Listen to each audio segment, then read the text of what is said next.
Okay, everybody, welcome back. And it is indeed Casino Companions. All right, that is who we are. I'm Doc B, your merry and wonderful host. And you can always contact me at casinocompanions@gmail.com or look us up on Facebook um, and definitely hang out with us. All right, and the goal here, as I've said before, is that we get together, we hang out, all right, drink some coffee, and we talk about what it's like to be a person who goes into a casino but doesn't really gamble very much. And you're basically there to support your companion. And that's why we're companions. We have a companion. All right. So this could be a spouse, but it could be a boyfriend, girlfriend, family member, sister, brother, just a friend you hang out with. Um, but you're there in support of somebody else. All right. So that's when we talk about casinos and casino gambling from the perspective of somebody from the outside a little bit. All right. And today, what I want to do, it has been a while since I recorded one, and that's mostly because, hey, life's been busy, right? And that's a good thing. We're not complaining. Definitely not busy with going to casinos because we're still in COVID times, which is part of the discussion today. So definitely not been going to those kind of places. Sometime in the future, maybe. And it's possible sometime over Christmas, next couple weeks, that in fact, we'll actually go to a casino. So I may actually record one of these from a casino again, which would be cool. Uh, I kind of doubt it's going to happen, to be honest, with travel restrictions and everything, but it could happen. So today what I want to do is a little bit different. So what I want to do, guys, is pontificate. All right. So that's your word of the day, pontificate.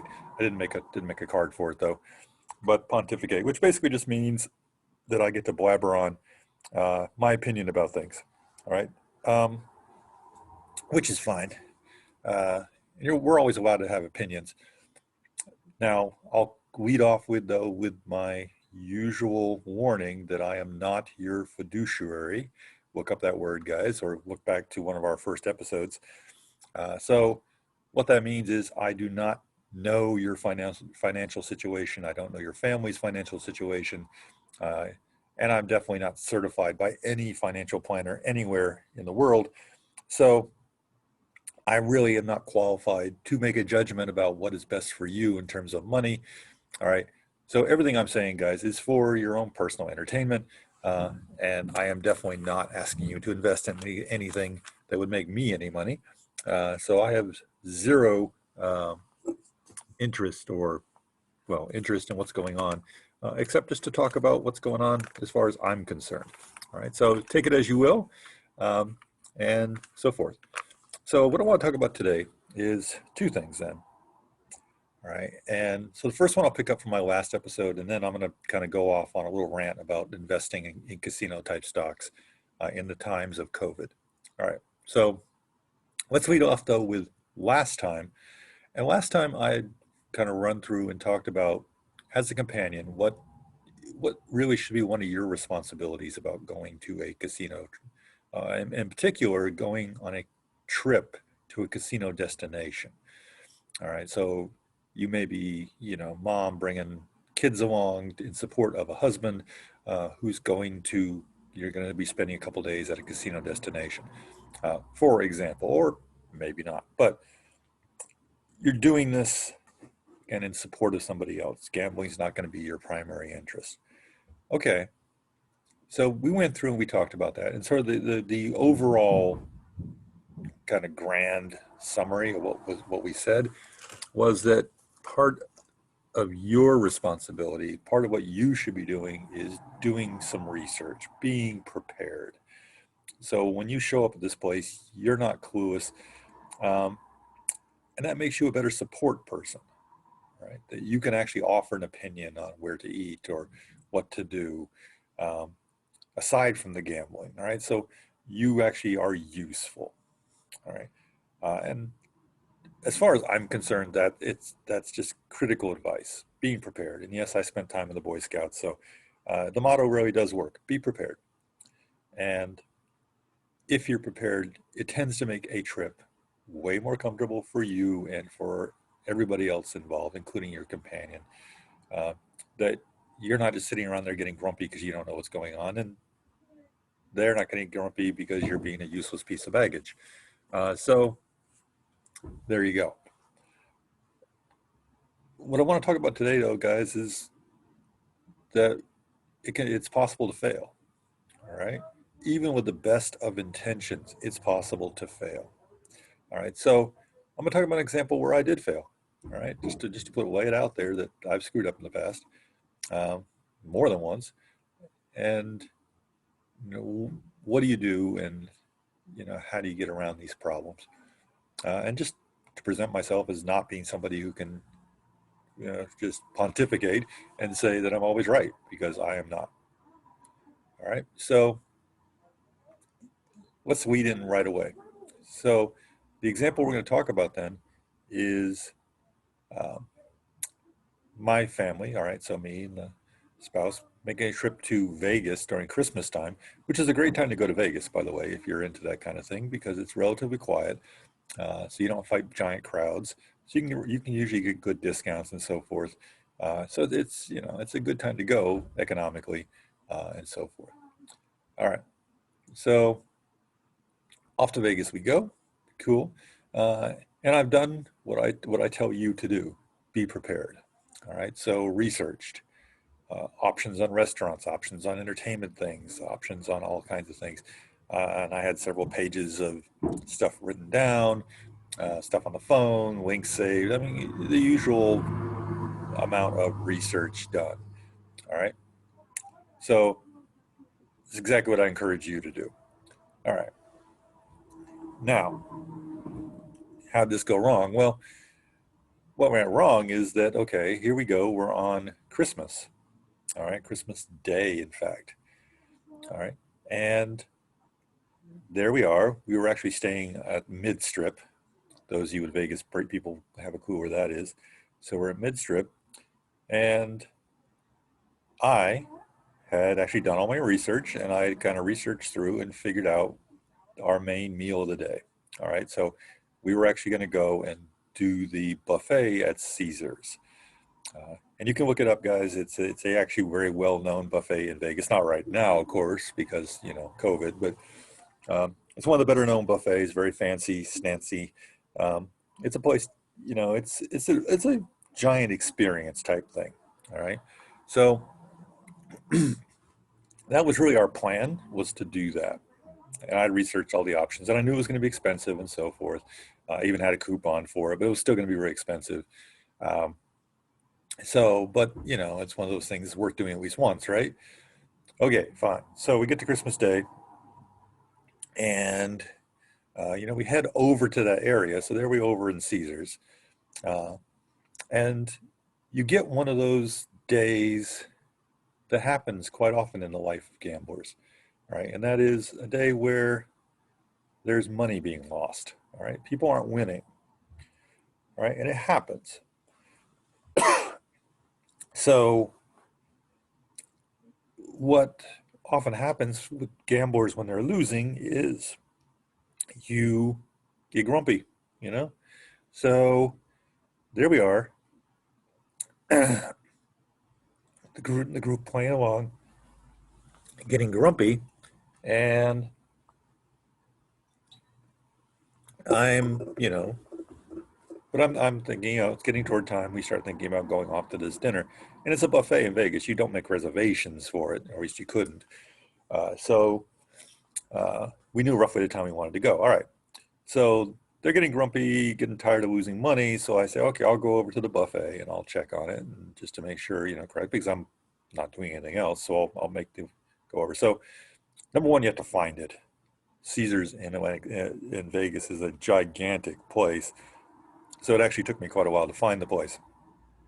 But um, when I find it, what I also find out is that it is overwhelmed. I mean, there is a line in front of this place, just crazy. I mean, it's beyond Disney World line. Um, it's just totally overwhelmed. And what I didn't realize at the time was, yes, it's very popular, okay, because it's a very fancy buffet. Um, But this is also, you know, Christmas Day is also a time when the locals come out. They know that the tourists aren't there so much. So it's a time when the locals can come and go to these big places. And Christmas Day is a classic one. If you don't want to cook for Christmas, then here you go. Just go off to a fancy buffet. So it was totally overwhelmed. I mean, totally. And um, just standing there, I could easily figure out that we were going to be hours in the line. Okay, hours just getting to the line just to go in. Um, and that was even taking in consideration some of the shortcut methods that come for players that have certain level of play that my wife would have had. So we were looking at a very long wait to go in. And my party's already grumpy. All right. They've already gone past that point. So this is not going to be a pleasant experience. All right. We're looking at 2 hours waiting line in grumpy state before we even get in to get any food. All right. So what do you do? Okay. And this goes back to, okay, where I would say that I failed that day.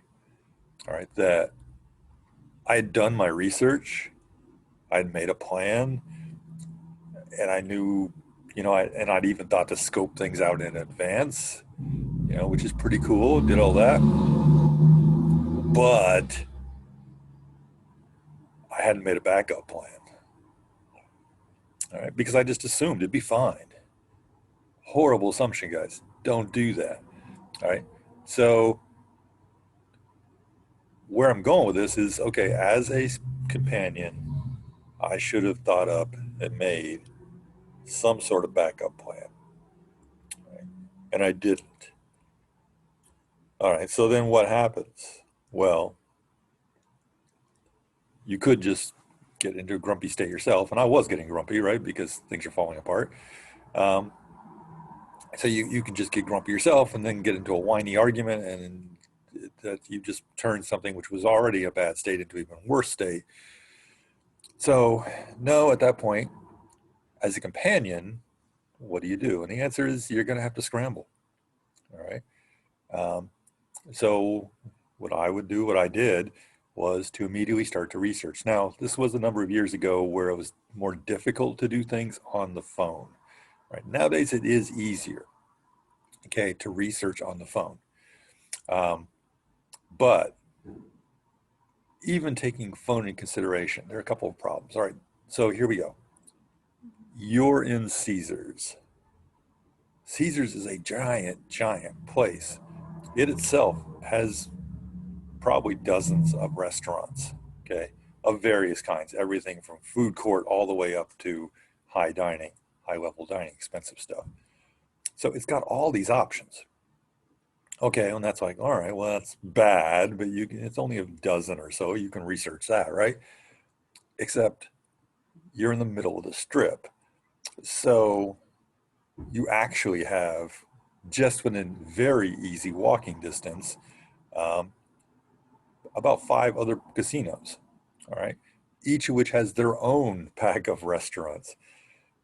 And that sounds like, wow, that's great. You have so many options, but then you got to figure out the options.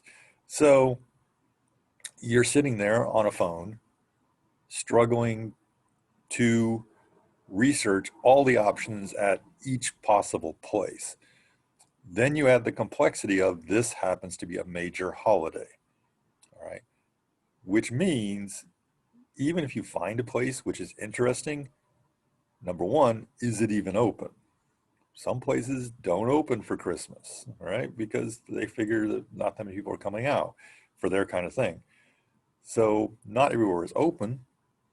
And then, just to make life even more challenging, if it is open, can you get in? Has it been overwhelmed like that buffet was?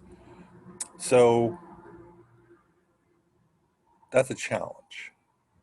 Now, with modern phones, yes, you can actually get more of a handle with this, right? Uh, Thankfully, now you can check on hours. Maybe sometimes places don't list their updated hours if they're just doing a holiday. but you can check on hours. And sometimes you can even get a handle on crowds. But again, for special events, you're not really sure how good that estimate is. Um, so in this case, what I did was I researched options as quickly as I could, um, trying to figure out what was available within the reasonable walking range. Um, did a little bit of investigation on menus, things that were option, which would have appealed to my party. All right, okay, that gives you some handle that there's something people actually want to eat when you get somewhere. Um, trying to solicit some opinions from the party without eliciting more grumpiness, which was actually difficult because grumpiness was at a high level because nobody had eaten. Um, and I was able to identify a number of places that were at least appealing-ish. Okay, but then, again, to continue to research, it was the only way I could check on the crowd situation was to literally walk to the places. So I went off on a cruise, a very fast cruise, I mean, kind of a jog, uh, all around Caesars. And I think I actually made it to another casino as well, just to check on crowds at different places. Now, um, in the end, it was successful. All right. We found a place. And it was actually a place which we had seen as we came into Caesars. And it was one of these name brand chef pub type experiences, um, which offered some food, which was appealing to most of the party. Um, it was expensive, all right, but they actually had they had spots that you could walk right in. All right, now that worked out. But the point is that we went through an unnecessary bit of stress. All right, a couple hours of stress for me and for the party, where we didn't have a plan, and being spontaneous is great, but not when you're going to be fighting for a slot with everybody else. So in this case, I should have been better prepared. Right? I should have had a backup plan. And I'm going to encourage you to do the same. Make a plan and know your costs, know how much everything's going to be, but then make another plan. All right. And then maybe make a third plan even, that just in case, what would you do that your party be willing to do, that would still make everybody relatively happy. All right. And that's what I'm talking about being a companion. All right. That's kind of your job, is to keep it smooth and keep everybody relatively happy. Right. And when things blow up, you're there with at least something that could work. All right, guys. So I blabbered on quite a bit. I was going to talk about some investing in COVID times. I think I'll wait to do that at a different time. Keep this one at least kind of short. And in case I don't make it back, have a great holiday. I probably will, though. So um, keep it alive, guys. Keep it safe. And go out there and be the best companion you can be. Talk to you later.